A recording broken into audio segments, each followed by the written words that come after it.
দুনিয়ার মানুষ বড় অকৃতজ্ঞ, যখন মানুষ সুখে থাকে আল্লাহরা ভুলে যায়, ঠিক কিনা?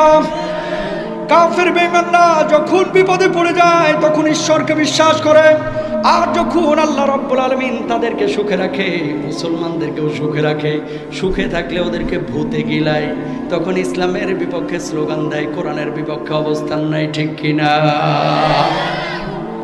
ভূমিকম্প আগের চেয়ে কম হয় না বেশি হয়? বেশি হয় না? যখন বড় বিল্ডিং এর উপর আপনি দাঁড়াবেন দেখবেন ভূমিকম্প একটা যদি ঝাঁকুনি দেয়, তিনটা ঝাঁকুনি আরো নিচ থেকে নিজেই দেয়, ঠিক কিনা? ভূমিকম্প যখন একটা ঝাঁকুনি দেয় তখন আল্লাহ আল্লাহ আল্লাহ আল্লাহ করতে থাকে, আর যখন ভূমিকম্প চলে যায় আল্লাহরে ভুলে যায়, আল্লাহর জন্য নামাজ পড়ে না। দুনিয়ার মানুষ বড় অকৃতজ্ঞ, যখন মানুষ সুখে থাকে আল্লাহরা ভুলে যায়, ঠিক কিনা? কাফের বেঈমানরা যখন বিপদে পড়ে যায় তখন ঈশ্বরকে বিশ্বাস করে, আর যখন আল্লাহ রাব্বুল আলামিন তাদেরকে সুখে রাখে, মুসলমানদেরকেও সুখে রাখে, সুখে থাকলে ওদেরকে ভূতে গিলায়, তখন ইসলামের বিপক্ষে স্লোগান দেয়, কোরআনের বিপক্ষে অবস্থান নেয়, ঠিক কিনা?